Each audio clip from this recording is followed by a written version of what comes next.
itu masa yang kalau banyak orang, kalau saya melihat kembali ya, bukan menyerah, itu masa yang memang sangat menantang.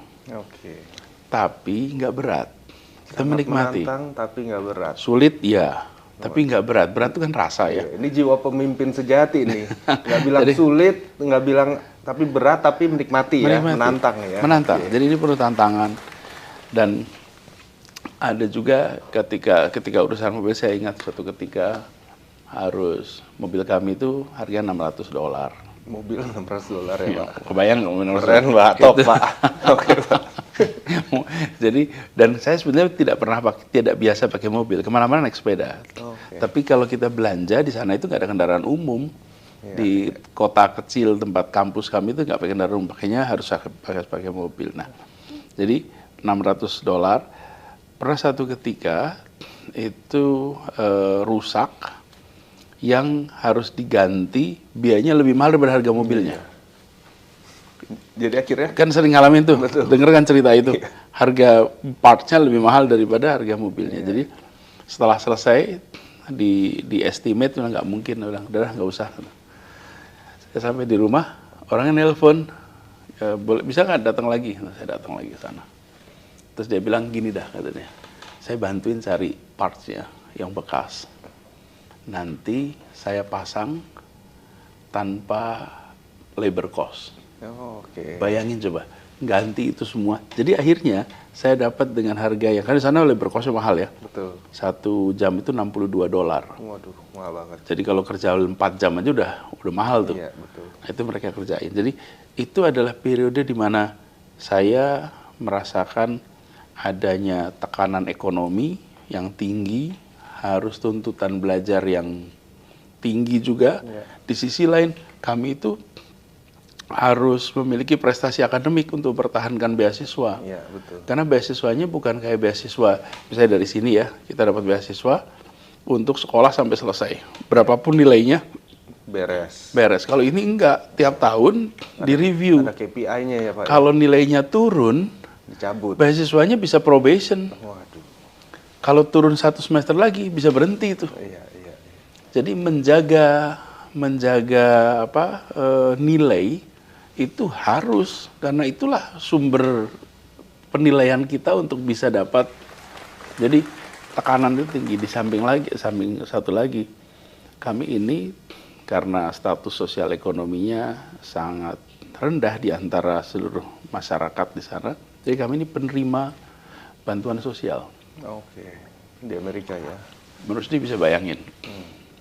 Jadi saya ini punya pengalaman ngantri bersama dengan istri di fasilitas dinas sosialnya di sana untuk mengurus pembebasan supaya kita bisa dapat biaya kesehatan yang cukup, karena itu bantuan sosial. Jadi pengalaman berada di posisi paling bawah di dalam sebuah strata masyarakat itu memberikan bekal ketika saya bertugas kemarin di Jakarta.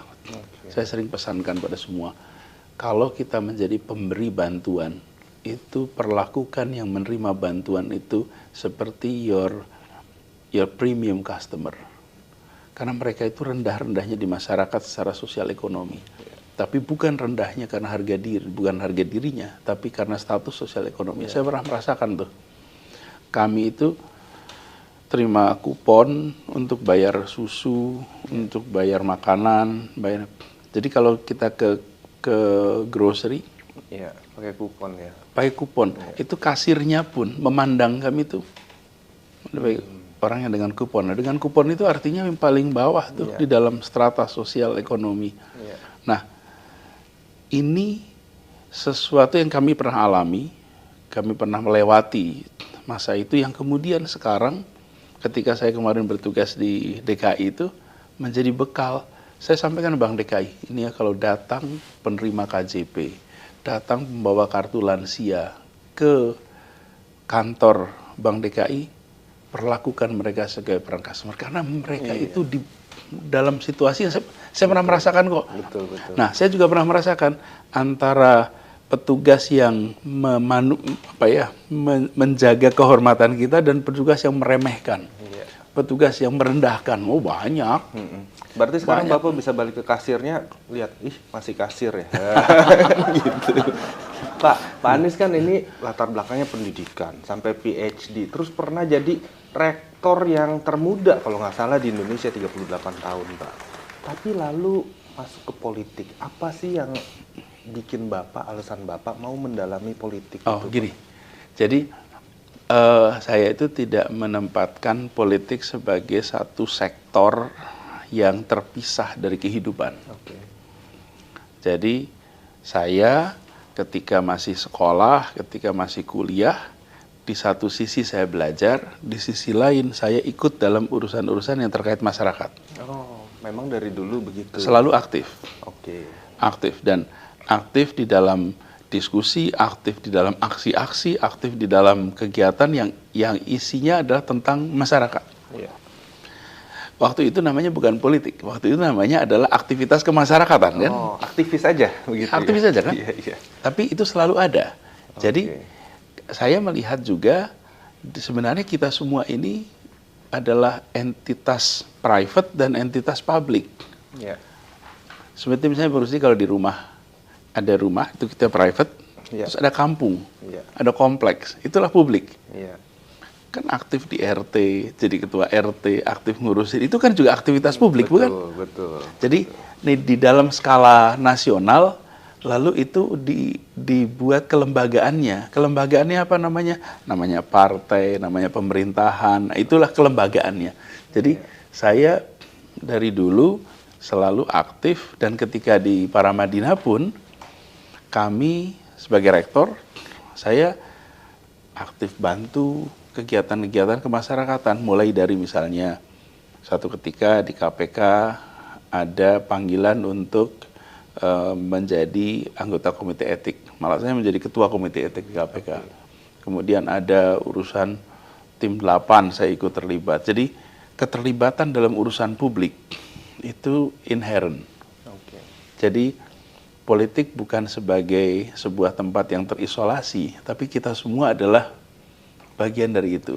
Saya sering ingatkan sama teman-teman muda, saya adalah ayah, adalah suami, adalah warga di kampung itu, warga di Jakarta, warga di Indonesia.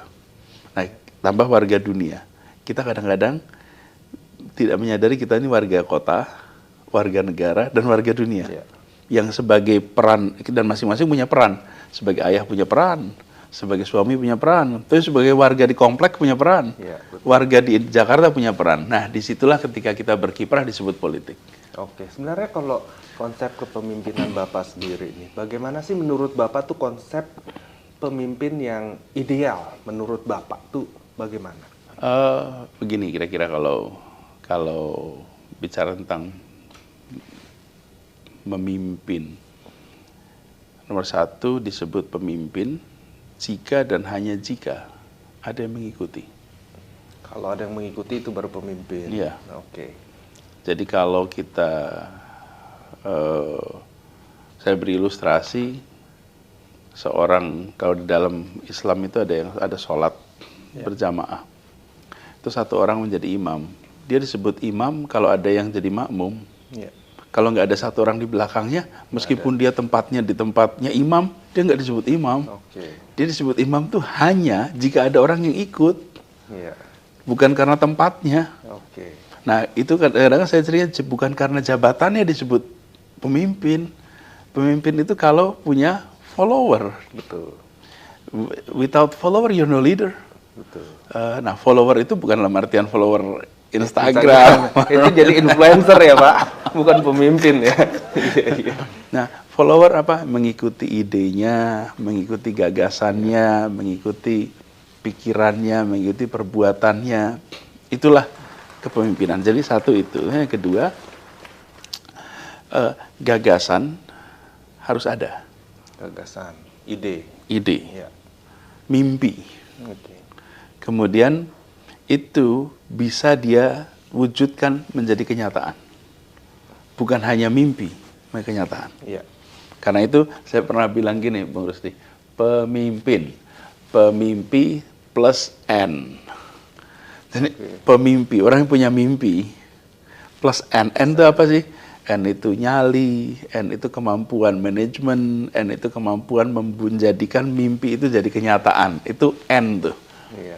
Memimpin ada gagasan, kemudian ada narasi, deretan pesan, kemudian karya.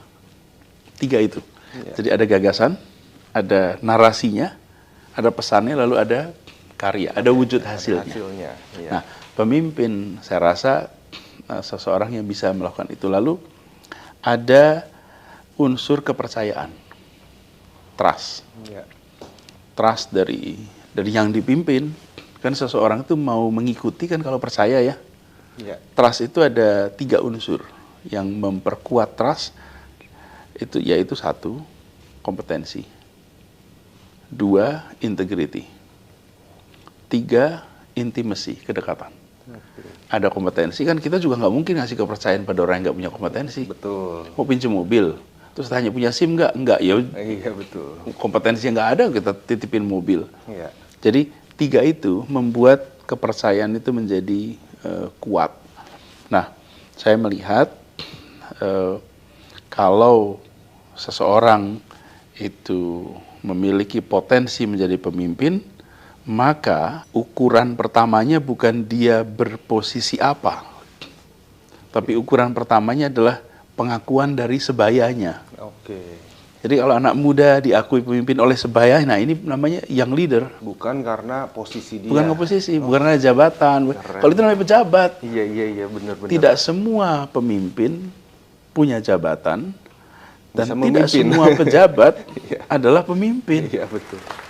Betul, luar biasa sekali. Ini kalau dicatat nih daging semua nih ya. Jadi emang luar biasa nih kalau memang ngobrol sama akademisi, sama seorang yang berpendidikan tinggi, kita bakalan dapat ilmu banyak nih. Maka harus nempel terus sama Pak Anies.